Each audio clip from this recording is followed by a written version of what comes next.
Já estamos de volta para conhecer a nossa banca e aí nós vamos de temas anteriores da FGV. Gente, o bom dessa aula é que a gente vai aprendendo também a ler o tema no dia da prova. Você precisa selecionar palavras para já pensar em o que você escreveria. Flávia, se eu quiser mandar as minhas redações sobre qualquer um desses temas anteriores, pode? Pode. Como eu já te disse, qualquer tema inédito proposto na oficina ou os temas anteriores da sua banca são temas que eu domino e para os quais eu me preparei para fazer essa correção da melhor maneira possível. Se você quiser mandar outro, eu vou fazer com muito carinho, já falei, dependendo do caso, vou até pesquisar, mas é sempre assim uma possibilidade, porque eu não estudei tanto para poder fazer uma correção com o nível de profundidade que eu gostaria, tá? Então, vamos trabalhar temas anteriores da Fundação Getúlio Vargas e a gente tem temas de todos os tipos, com pergunta, sem pergunta. Ô, Flávia, eu já percebi que a banca gosta muito de pergunta. É verdade, mas não quer dizer que é sempre assim. Eu já percebi que, em geral, a gente tem um texto motivador. Ah, é bem possível que a gente tenha um só, mas existem temas com dois. O que a gente tem que pensar é que, em se tratando de FGV, gente, já vou te dar, assim, uma notícia. Existem algumas bancas, tipo a FCC, que elas vão ser mais afetas a um tipo de tema. Por exemplo, a FCC ela gosta mais de temas filosóficos. A FGV vai de tudão. Desde pecado capital a problemas estruturais, racismo. Então, ela vai de tudão. Ela trabalha o que eu vou chamar de atualidades jurídicas, por exemplo, reforma tributária, é, vamos dizer, modernização da Lei Maria da Penha, né, que ela sofreu uma atualização recente. Então, ela trabalha atualidade jurídica, pacote anticrimes, né?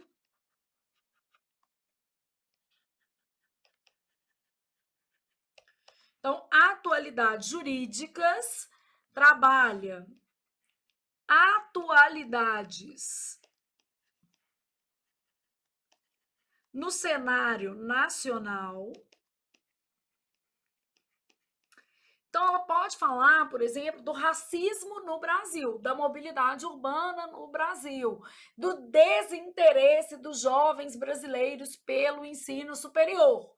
Então, posso fazer alguma coisa bem dentro do cenário nacional. Ela trabalha temas que a gente vai chamar de gerais, temas universais. Ah, um tema mais filosófico, né? Essas abordagens assim mais gerais.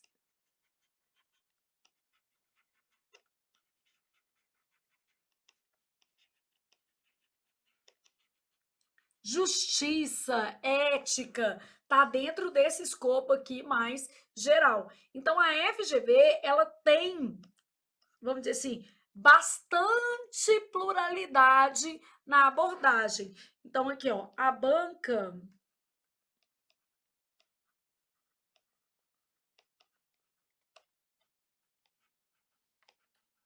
ela trabalha de forma ampla, né? Então, vários eixos temáticos, por isso que a gente vai se dedicar muito ao conteúdo.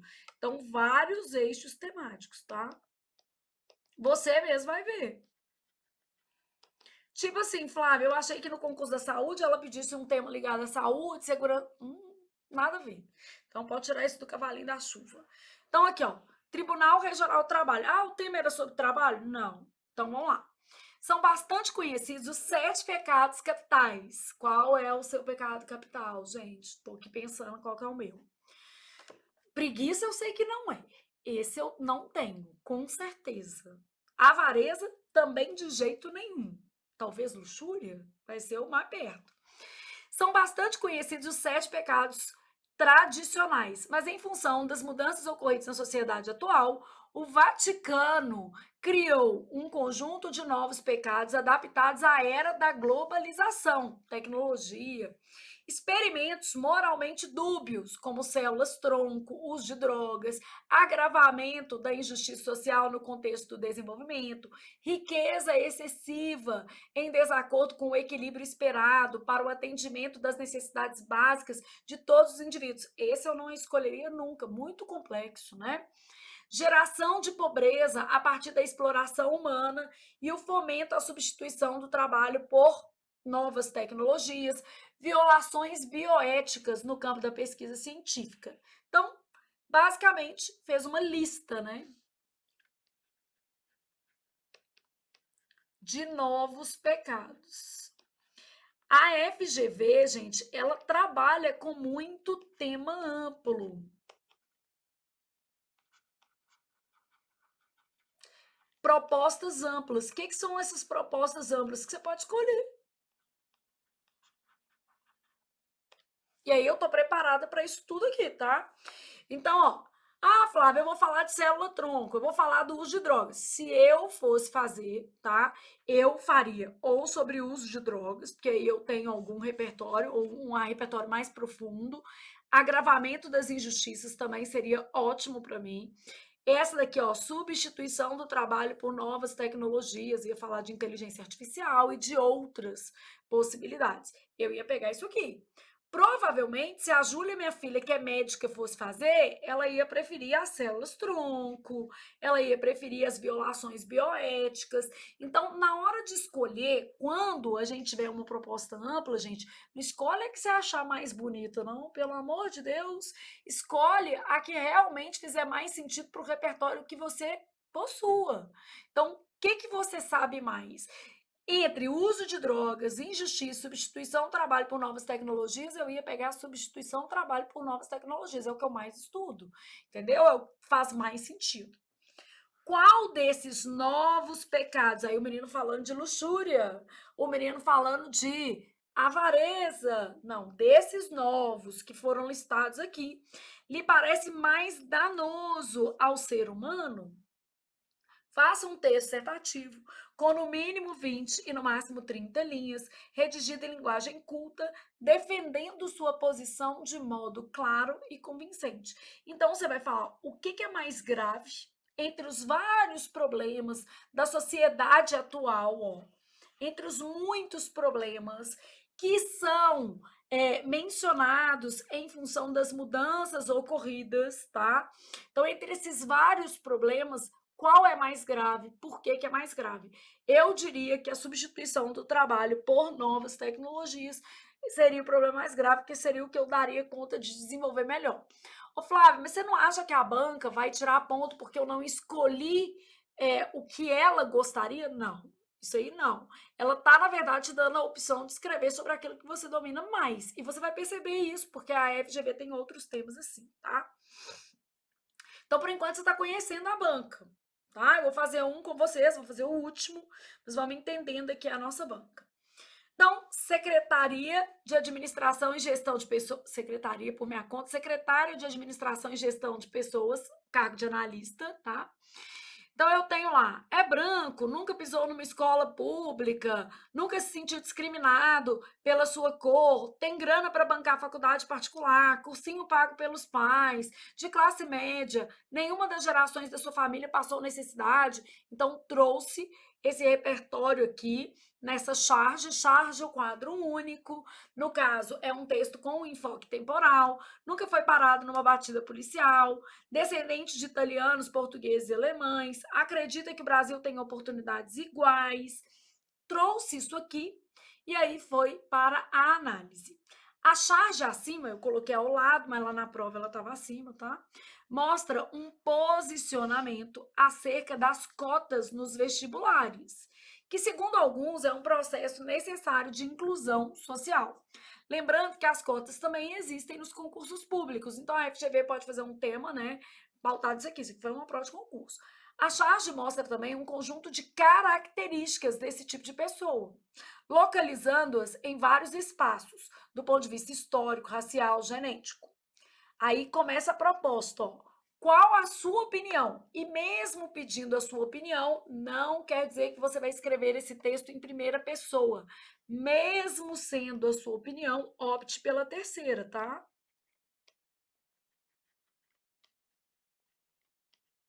Então, mesmo sendo a sua opinião, opte pela terceira pessoa, porque o texto tem que ser impessoal. Qual a sua opinião sobre essa charge, Ah, Flávia, eu vou falar a charge. Não, eu não vou falar assim, a charge apresentada na prova de jeito nenhum. Eu vou falar do conteúdo da charge, né? Aqui, ó, quer uma vaga? Passe no vestibular. Então, no caso aqui, a gente vai falar que os desequilíbrios sociais, eles vão requerer por parte do Estado medidas desiguais. Então, a gente vai falar do artigo 5º, de tratar os desiguais na medida das suas desigualdades, de trazer ações afirmativas para corrigir as distorções sociais, tá? Então, qual a sua opinião sobre essa charge e sobre a discussão implícita que ela aborda? Que é isso, tratar os desiguais na medida das suas desigualdades. No fundo, a charge não aborda cota só, ela aborda a intervenção do Estado para trazer medidas que deixem a sociedade mais equilibrada. Apresente argumentos convincentes em defesa da sua opinião, em um texto com 20 a 25 linhas. Flávia, eu sou total. Exemplo, né? Você que está aí do outro lado. Eu sou totalmente contra cotas, eu acho que elas não deveriam existir, e acho que já está virando uma avacalhação que tem cota demais. Entendi. Só que é o seguinte, primeiro, você vai ter que lembrar que o seu texto ele é corrigido a partir de uma expectativa.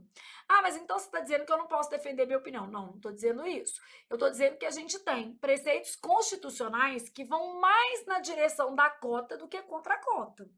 Então, seria mais razoável que você se ativesse a esses preceitos constitucionais. Lembrando que as cotas elas precisam ser revisadas, né, ao longo dos anos. Então, no caso das cotas raciais, a cada 10 anos, elas sofrem algum tipo de revisão para perceber os benefícios que elas trouxeram para a sociedade e como elas devem prosseguir, tá? Então, se eu fosse fazer esse texto, eu diria o seguinte, que as cotas elas são uma medida efetiva, não de reparação social, mas de corrigir os desequilíbrios existentes hoje, tá? Então, além de ter um viés histórico de reparação, elas também são usadas para corrigir hoje os desequilíbrios que são visíveis, tá?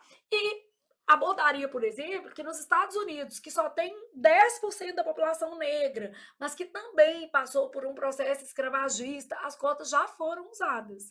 Então, assim, são medidas que não são adotadas apenas no Brasil. Existem outras legislações que, no mesmo sentido, se pautam em ações afirmativas para garantir aí equidade. Eu faria sim.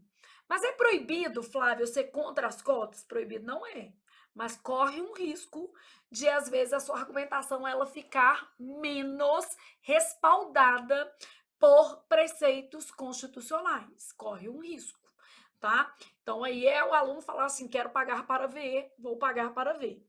Então, é a gente pensar no que faz mais sentido, com toda delicadeza aqui. Ah, Flávia, mas você é contra cota ou você é a favor? Eu sou a favor, gente. Eu acho que as cotas, obviamente, elas precisam de critérios muito objetivos, e eu acho que esses critérios deveriam incluir renda.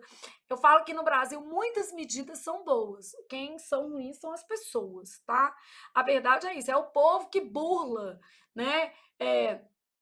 A cota racial, burla, vai lá, né? Finge que precisa de um negócio que na verdade não precisa, ou é uma pessoa que tem uma certa condição financeira e na verdade está ali se valendo de um benefício do governo, está recebendo Bolsa Família, enfim. Então, as iniciativas elas podem ser positivas e as pessoas são ruins. Isso é o povo, gente, furando a fila do INSS, né? Fazendo aí aposentadoria falsa. Então, vamos pensar que a gente tem meios para corrigir distorções sociais, eles são válidos, eles precisam ser avaliados de tempo em tempo e podem ser usados. Ah, o excesso talvez seja um problema. Mas o que é excesso? Numa população em que a metade da população é negra. E quando a gente vai parar para avaliar, os piores indicadores educacionais, de qualidade de vida, incidem sobre essa população. Então, a gente tem que ter uma lógica muito complicada, né? Eu, por exemplo, fui estudante de escola pública a vida toda, mas eu nunca tive uma questão racial. É um cenário. Estudei como fumpista na UFMG. A minha família era carente nível 1. Eu tive um benefício de receber da FUMP, que é uma instituição que ampara a UFMG, transporte, porque senão eu não poderia ter estudado, senão eu seria a Flávia de hoje, eu não seria professora. Mas cada um sabe se a sua dor é verdadeira ou falsa. A minha era verdadeira, gente, pode ter certeza. Foi muito verdadeira e eu sou muito grata infinitamente, por exemplo, à FUMP, que eu realmente precisava. Eu fico até emocionada porque é verdade. Agora, cada um sabe onde é que aperta. Então, cota é um tema muito sensível, porque muitas pessoas se aproveitam e outras realmente se beneficiam porque precisam. Então, é bem complicado. Júlia, minha filha aqui, né? Eu sempre brinquei com ela, porque quando ela fez o primeiro vestibular, se ela tivesse qualquer tipo de cota, estivesse dentro de escola pública, ou estivesse, por exemplo, dentro de um critério de renda, ou estivesse num critério de cor, né, ela teria sido aprovada numa universidade pública, beleza? Não é que ela queria, mas ela não tinha. E aí, obviamente, no dia, a sensação dela foi uma sensação ruim. Ah, cota, lá. Eu fiz uma reflexão com ela. Falei, filha, você pode fazer o que eu não tive condição de fazer. Estudar nas melhores escolas. Você foi estudar inglês lá no Canadá. Eu não sei falar nenhuma palavra em inglês. Então, se a gente disser que você está concorrendo em condições igualitárias com as outras pessoas, a gente está sendo muito, muito, muito omisso. Então, acho que é um pouco isso, né? No cenário do concurso, no cenário do vestibular, talvez seja sempre delicada demais essa questão. Eu acho que valeria a pena você trazer aspectos constitucionais para o seu texto, como essa questão da equidade, a questão da igualdade material, né? Essa questão da necessidade de revisão das cotas, da importância de ser um processo sério que envolva questões raciais e ao mesmo tempo que possa considerar aspectos de renda, eu iria por aí, tá? Mas é isso, assim. Eu falo que a reflexão é sempre assim. Talvez a minha empatia com a cota tenha a ver com a realidade que eu vivi, né? Tem a ver com o benefício que eu, lá na FUMP, recebi para poder estudar. E aí, gente, só quem sabe é que sabe, né? Então, é cada um com uma realidade, é muito difícil. Minha filha, obviamente, na época, ela não achou nada interessante existir, porque estuda igual, porque não sei o quê. Aí eu fiz só uma reflexãozinha com ela. Falei, mas a senhorita foi estudar lá no Canadá o inglês. E aí, você acha que uma pessoa que estudou numa escola pública vai ter esse inglês aí, Júlia? E vai acertar todas em inglês? Eu não acertei nenhuma. E ainda passei na federal. Falei com ela, não acertei nenhuma. E passei na federal mais uma vez. Mas, outros tempos, outras épocas, outra concorrência, outro curso, né? Porque medicina é outro tipo de concorrência. Então, reflexões são sempre positivas, tá, gente? Estou militando, nem panfletando, não, mas vale pensar, né? Eu sempre falo que o equilíbrio é a base de tudo. De tudo. Então, ó, pensou nesse tema, não posso fugir ao tema, tá aqui, né? Eu já vi cair racismo ambiental, racismo estrutural, vai cair. E aí você tem que saber se posicionar de maneira adequada ali para não perder ponto à toa, né? Então, nossa aula de redação, vamos sim. Bom, outro tema. Saímos das cotas e vamos para a transição energética. Quando se discute a transição energética, fala-se de uma série de soluções encontradas na bibliografia internacional, que é muito mais voltada para estudos realizados em países desenvolvidos. Portanto, são discussões distantes da realidade do país de baixa renda e de média renda, como no caso do Brasil. Enquanto os países desenvolvidos falam em autonomia do consumidor, cada um ter lá sua usina elétrica, né? Outros países ainda lutam para dar acesso a qualquer tipo de energia elétrica para parte da população. E no Brasil, gente, parte da população não tem acesso à energia elétrica. É igual a internet, parece uma realidade, porque todo mundo que está no nosso entorno tem. Sabe qual é o percentual de pessoas no Brasil com ensino médio? 50%. Nós vamos ver isso nas nossas aulinhas de atualidades. Pouco mais de 50% da população brasileira tem acesso ao ensino médio completo, concluíram o ensino superior, tá? Ó, o ensino médio superior 20%. Então, ó, para ficar bem claro para você, ó, pouco mais da população, vou até colocar aqui, ó, você vê como é que o nosso país ainda está. E às vezes a gente não tem esses dados. Eu estou falando de dados recentes, tá? Do último censo. Ó, pouco mais de 50% da população brasileira tem o ensino médio completo em 2025, com base no último censo de 2024, tá? Pouco mais de 20% da população brasileira tem ensino superior completo. Então, nós estamos falando, por exemplo, em relação aos Estados Unidos, de 98% da população com ensino médio completo. 98% da população. A gente aqui tem taxa de analfabetismo altíssima e taxa de analfabetismo funcional mais alta ainda. Então, nós estamos falando de um país com um desequilíbrio de acesso à instrução enorme. E aí, quando a gente pensa no acesso à instrução, ele tem reflexos, por exemplo, no acesso à energia, no acesso a esgoto, né? Tudo isso pode aparecer na sua redação. Então, aqui a gente está falando que existem países, como no caso do Brasil, e muitos países da África, que ainda vão ter dificuldade em fornecer qualquer tipo de energia a uma parcela da população. Segundo Helva, não basta promover transferência da tecnologia. São necessários modelos estratégicos diferentes, adaptados no norte global, além de mecanismos de estímulos que levam em conta outras necessidades. O Brasil se encontra em uma situação difícil na área, com deficiências resultantes de causas bastante variáveis. O custo da nossa energia é altíssimo, né, gente? Procure analisar as dificuldades que o Brasil atravessa no terreno da energia. Custo. A nossa principal fonte de energia é hídrica, né? Hidrelétricas. Então, quando a gente fala desses recursos hidrelétricos, nós vamos enfrentar problemas como as secas, que vão afetar no custo da energia. Então, você tinha que colocar isso tudo no pacote. Aí você pode falar até das questões ambientais que vão afetar a seca e que vão afetar no custo da energia. Aí, a segunda lógica do Brasil, e o Brasil já usou muitas vezes isso, são as usinas termonucleares.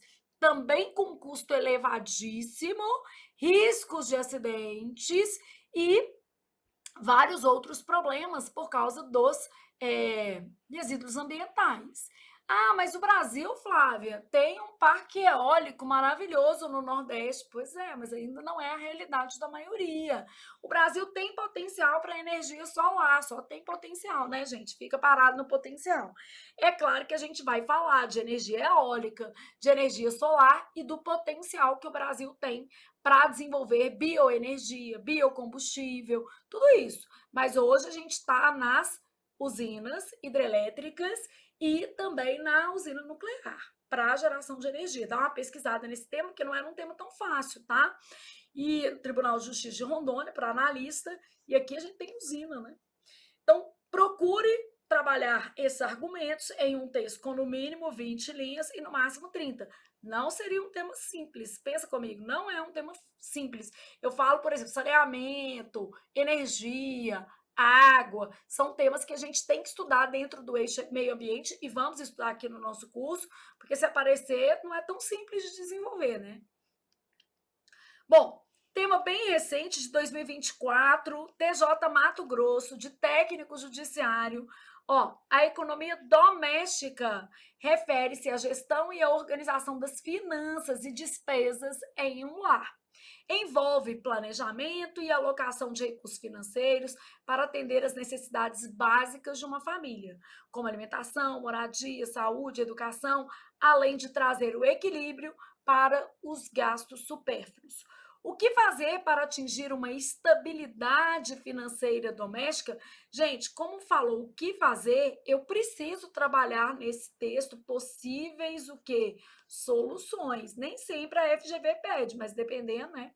Quais são os benefícios dessa medida da estabilidade financeira? Então, você pode falar aqui da lei de superendividamento, você pode falar que, a partir de 2021, passou a ser obrigatório no componente curricular, na BNCC, na Base Nacional Curricular, educação financeira, e falar dos problemas que o brasileiro enfrenta pela falta de planejamento.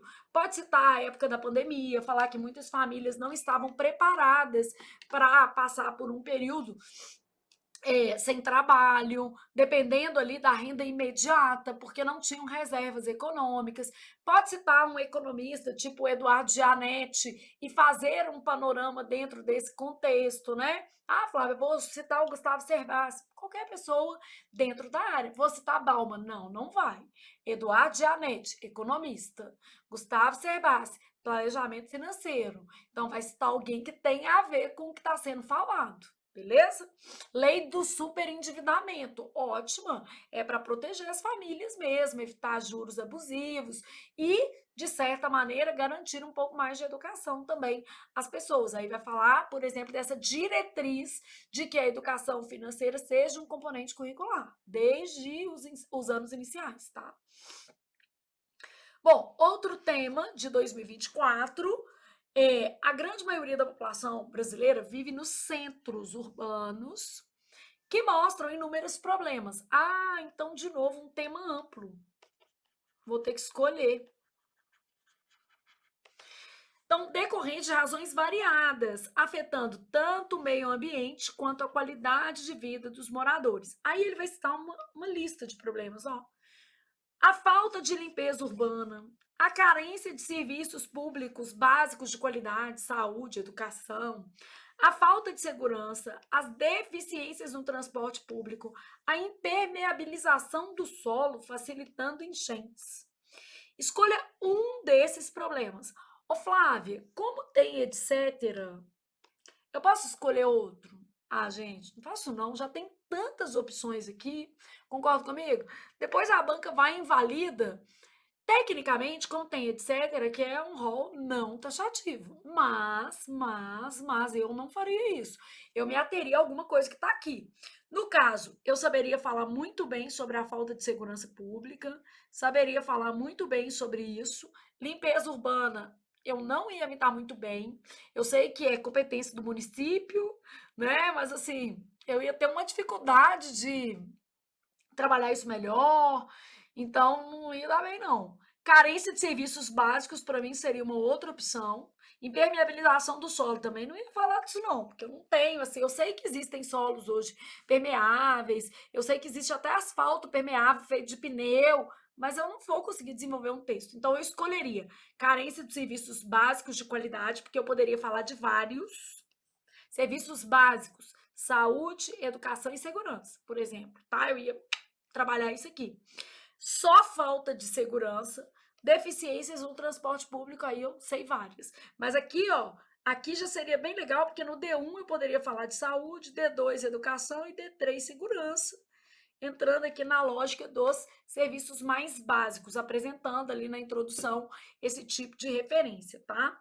Então aqui um tema amplo, a gente vai escolher, literalmente, tá? Então, de vez em quando, a FGV trabalha assim. Ai, Flávia, tomara que na minha prova seja assim. Nem sei, gente. Depende muito, né? Bom, aí um outro tema amplo também. Esse daqui também, ó. Vai escolher. Problemas do país. Se você se pergunta quais são os 3 maiores problemas sociais do Brasil, nossa resposta é que são muito mais do que esse número. Pobreza, desemprego, desigualdade de oportunidades, racismo, desnutrição são alguns dos principais problemas. Podemos citar também a habitação precária. Aí você vai falar de as moradias mais insalubres, por exemplo, são as palafitas, né? Dá pra gente trazer. Isso aqui eu saberia muita coisa também. Muita coisa, já fiz um tema de habitação bem legal.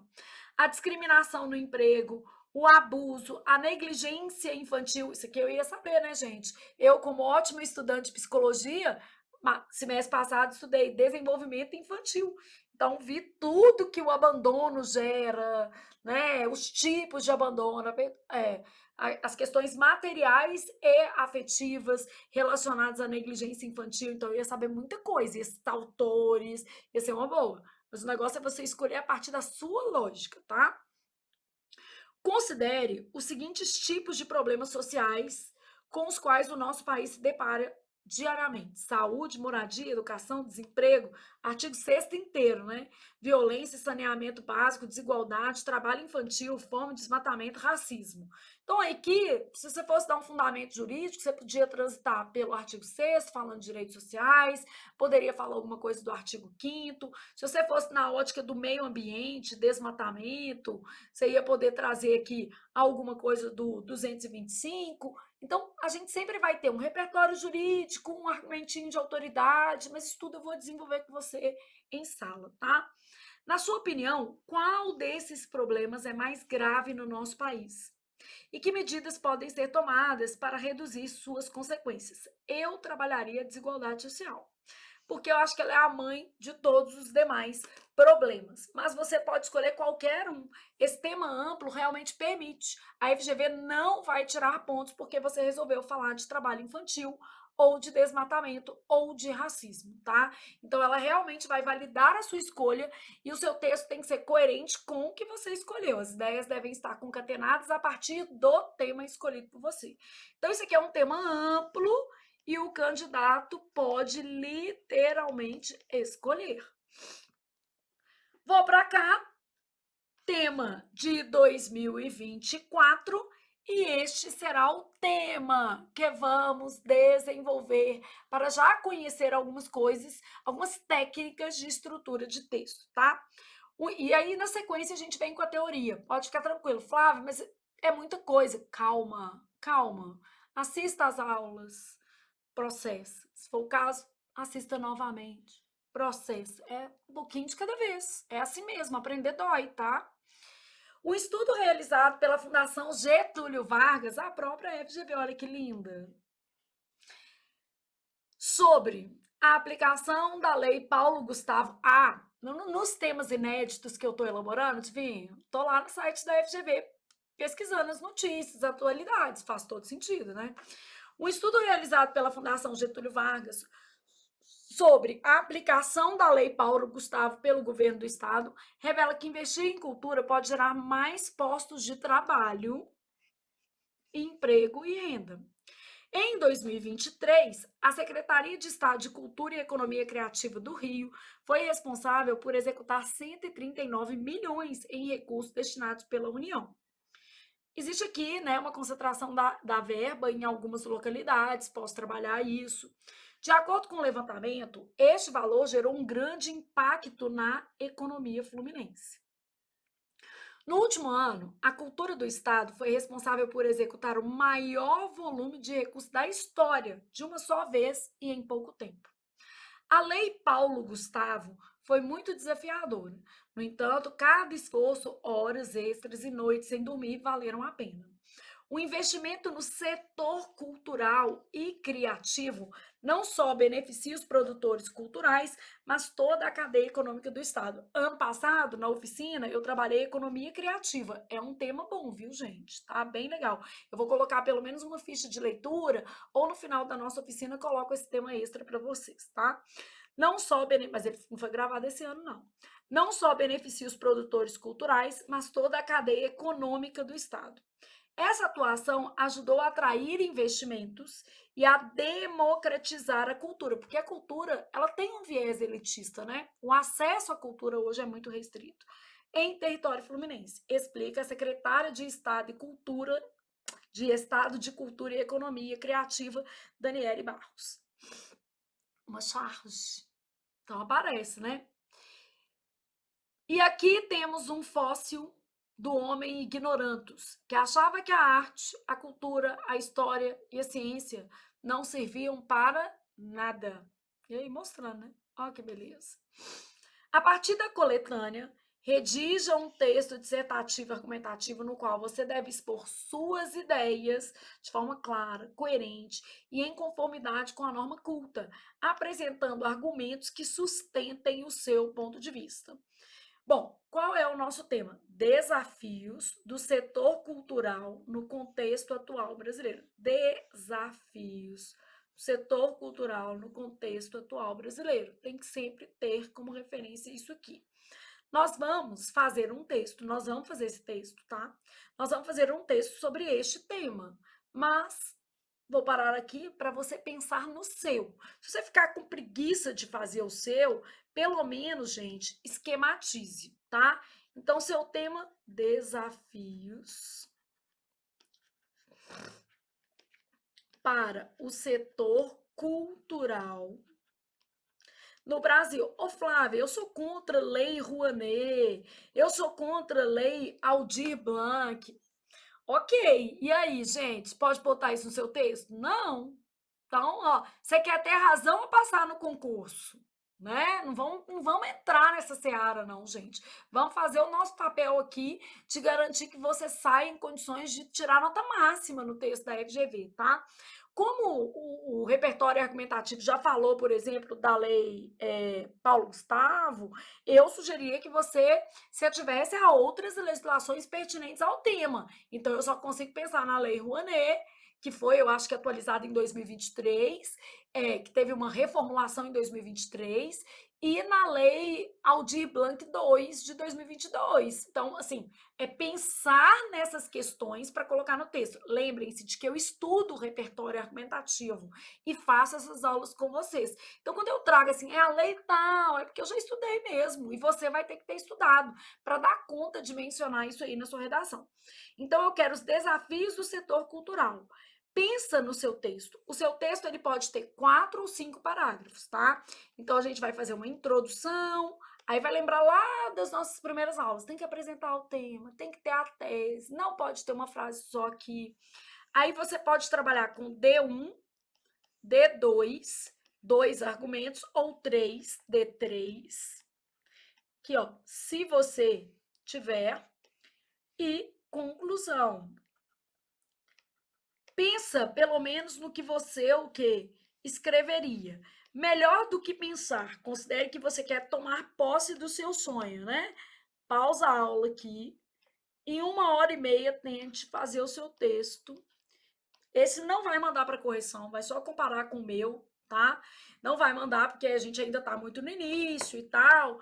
1 hora e meia, um tempo necessário. Respira, não pesquisa sobre o tema e faça o seu texto. Aí, volta para assistir a nossa aulinha de correção ou de elaboração deste texto, tá certo? Porque aí você vai ter uma noção. Eu vou trabalhar com vocês alguns argumentos, alguns repertórios que poderiam ter sido usados, e vou fazer esse texto com vocês aqui ao vivo, daqui a pouquinho. Agora eu vou pedir 10, já tô meio rouca, né? 15 minutos e eu volto, tá? No ao vivo aqui.